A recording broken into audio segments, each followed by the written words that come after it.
Hello, I am Ranjit Singh, RS Convent Sainik School. Today I discuss consistent and inconsistent system of equation. देखिए application of determinant and matrix में किसी भी equation linear equation and 2 variable या 3 variable का हम solution निकालते हैं, ठीक है, मैट्रिक्स मेथड से। तो मैट्रिक्स का ये यूज हो जाएगा। क्रैमर मेथड से भी हम निकालते हैं, जो कि सिलेबस में नहीं है, लेकिन हम क्रैमर रूल भी आपको बता देंगे।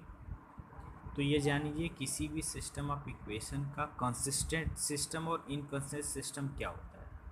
कंसिस्टेंट सिस्टम होता है कि a system of the equation is said to be consistent if its solution जो है एग्जिस्ट। अगर उसका सॉल्यूशन एग्जिस्ट करता होगा तो उसको हम कंसिस्टेंट बोलते हैं, ठीक है। तो सॉल्यूशन एग्जिस्ट, एक भी सॉल्यूशन होता है, एक से अधिक भी हो सकता है। यानी सॉल्यूशन अगर एग्जिस्ट होगा तो कंसिस्टेंट, और सॉल्यूशन एग्जिस्ट नहीं होगा तो हम उसको बोलते हैं इनकंसिस्टेंट। क्लियर है।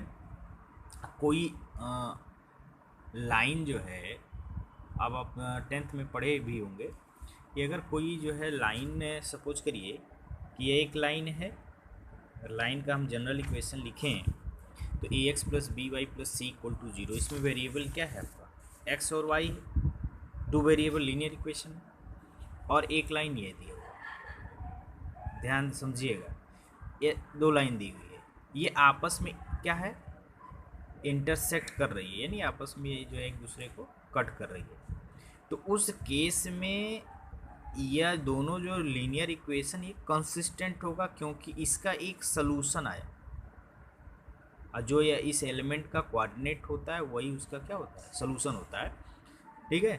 और जैसे कहते हैं हम यूनिक सलूशन, तो उसमें जैसे सपोज करिए a1x plus b1y plus c1 equal to 0, a2x plus b2y plus c2 equal to 0 अगर दिया हुआ है तो यह कब होता है, जब a1 upon a2 not equal to b1 upon b2 not equal to c1 upon c2। तो यह 10th में पढ़े, कहते हैं कि ऐसा हुआ तो हम कहते हैं कि यूनिक सोल्यूशन है। यानी उस केस में यह लाइन आपस में ओनली 1 पॉइंट पे इंटरसेक्ट किए, ठीक है। और सपोज करिए कि यह एक लाइन है और एक लाइन जो है यह दिया हुआ है, दोनों पैरेलल है। तो यह कब होता है, जब हम कहते हैं a1 upon a2 is equal to b1 upon b2 equal to c1 upon c2। ध्यान से समझिएगा, यह क्या होता है, तीनों इक्वल हो जाता है, तीनों इक्वल नहीं, इसमें यह कैंसिल होता है, सॉरी, यह कैंसिल होता है। तो इस केस में क्या होता है कि इस केस में यह दोनों लाइन आपस में पैरेलल हैं, ठीक है। यह दोनों लाइन आपस में क्या है, पैरेलल हैं। तो यह आपस में इंटरसेक्ट नहीं करेंगे तो सोल्यूशन आएगा, नहीं आएगा। तो जब सोल्यूशन नहीं आया इसका मतलब यह क्या है, इनकंसिस्टेंट है। यहाँ सोल्यूशन आ गया इसलिए यह क्या बनेगा, कंसिस्टेंट होगा। एक सोल्यूशन है, एक से अधिक होगा, कंसिस्टेंट। और सपोज करिए यह एक लाइन है, इसी के ऊपर दूसरी लाइन हम ऐसे ड्रा कर दिए, ऐसे ड्रा कर देंगे, तो उस केस में क्या होता है, a1 upon a2 equal to b1 upon b2 equal to c1 upon c2। यानी यह लाइन आपस में क्या है, कोइंसाइड कर गई। बात समझ में आ रही है, एक दूसरे के ऊपर है। तो इसमें कितने पॉइंट पे इंटरसेक्ट किए, इनफाइनाइट मेनी पॉइंट पे, कितने इनफाइनाइट मेनी पॉइंट पे इंटरसेक्ट किए, तो सोल्यूशन कितना हुआ, इनफाइनाइट सोल्यूशन।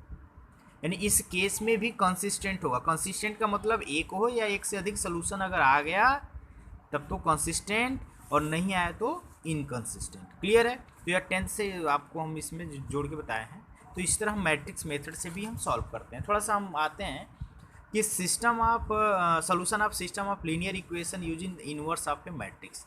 जैसे मान लीजिए 3 इक्वेशन है, 3 वेरिएबल आपको दिया हुआ है, तो इसके कांस्टेंट को एक मैट्रिक्स ए कह दें, और जो वेरिएबल है ना एक्स वाई जेड ऐसे लिख देंगे, ठीक है, कॉलम मैट्रिक्स में एक्स वाई जेड, ये एक्स मैट्रिक्स हो गया। और राइट हैंड साइड जो दिया हुआ है यह भी कांस्टेंट कोई होगा, यह हो जाएगा D1 D2 D3, ये मैट्रिक्स बी है। अगर तीनों इधर जीरो होता है तो उसको बोलते हैं होमोजीनियस इक्वेशन, और इधर जीरो नहीं है तो उसको बोलते हैं नॉन होमोजीनियस। क्लियर है।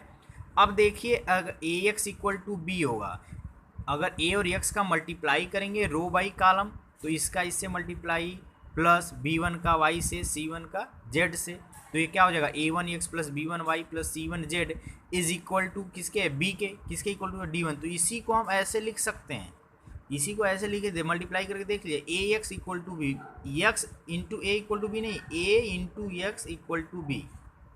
अब यह दो केस बनेगा।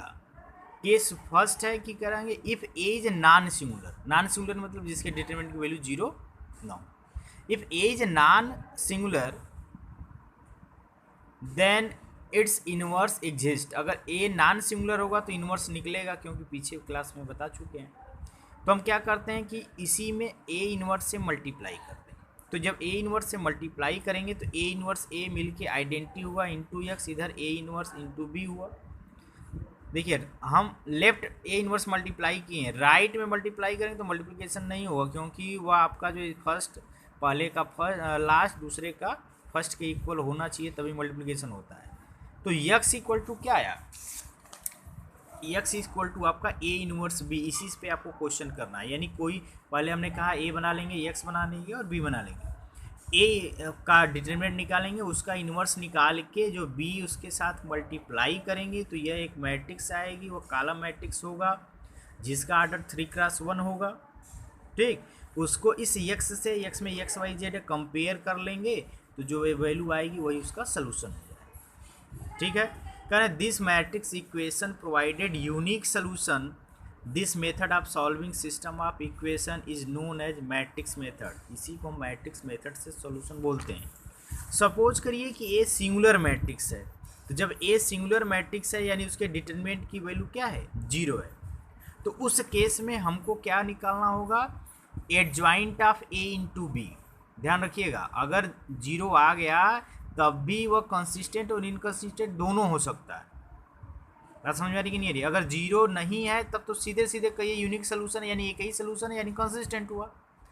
और मान लीजिए डिटरमिनेंट ए की वैल्यू जीरो आ गई तो उस केस में एडजॉइंट ए और इंटू बी को कैलकुलेट करते हैं। एडजॉइंट ए निकालना आपको जानते हैं, इंटू बी कर लेंगे और वह जीरो नहीं आया, then solution does not exist and the system of equation is called inconsistent. अगर वह जीरो नहीं आया तो हम इनकंसिस्टेंट डायरेक्ट बोल देंगे, और अगर वह वैल्यू जीरो आ गई तो दोनों होगा, कंसिस्टेंट भी होगा, इनकंसिस्टेंट दोनों आ सकता है। ठीक है, एक बार क्या होगा, इनफाइनाइट भी सोल्यूशन हो सकता है और एक में आएगा कोई भी सोल्यूशन नहीं हो सकता है। तो आप इस तरह चेक करेंगे, पहले डिटरमिनेंट निकालेंगे कि जीरो आ गया ना, तब यह कैलकुलेट करेंगे। अगर यह जीरो नहीं आया तो सीधे सीधे कह देंगे इनकंसिस्टेंट। जीरो आ गया तो हम दोनों कह सकते हैं, कंसिस्टेंट इनकंसिस्टेंट दोनों होगा। ठीक है, क्योंकि इनफाइनाइट और नो सॉल्यूशन दोनों केस आ सकती है, अभी हम पीछे आपको लाइन खींच के बताए हैं। ठीक है, तो पहले सीधे सीधे अगर नॉट इक्वल टू जीरो आएगा तो कह देंगे यूनिक सोल्यूशन है कंसिस्टेंट। जीरो आ गया तो एडजॉइंट ए इंटू बी निकाल के, उस केस में नॉट इक्वल टू जीरो आ जाएगा तो हम इनकंसिस्टेंट। ठीक, अब 4.6 का हम क्वेश्चन देखते हैं। यार पहला क्वेश्चन चेक करना है कंसिस्टेंट है इनकंसिस्टेंट है। ए निकाल लिए, एक्स हो गया, बी है। पहले ए निकालिए, नॉट इक्वल टू जीरो आ गया, सीधे सीधे कहेंगे क्योंकि नॉट इक्वल टू जीरो तो इन्वर्स निकलेगा, और इन्वर्स निकलेगा तो यहाँ ये वाला देखिए ये प्रोसेस आएगा, यानी यूनिक सोल्यूशन होगा ना, यानी कंसिस्टेंट, यानी एक ही सोल्यूशन है तो कंसिस्टेंट। थर्ड में देखिए जीरो आ गया, अब जीरो आ गया तो एडजॉइंट ए निकालिए, एडजॉइंट ए निकाल के बी से मल्टीप्लाई करते हैं, वह देखिए जीरो नहीं आया, तो जीरो नहीं आया तो क्या बोल देंगे, इनकंसिस्टेंट। क्लियर है। जिस तरह पाँचवें क्वेश्चन में ए निकाले हैं तो देखिए ए निकालने पर जीरो आया तो आपको फिर वह एडजॉइंट ए इंटू बी निकालना पड़ेगा, तो एडजॉइंट ए इंटू बी निकालेंगे, वह जीरो के इक्वल नहीं आएगा तो कह देंगे इनकंसिस्टेंट। तो पहला आपको क्वेश्चन यही करना है, फर्स्ट से लेकर सिक्स तक यही क्वेश्चन करना है, कंसिस्टेंट और इनकंसिस्टेंट बताना है। क्लियर है, ओके।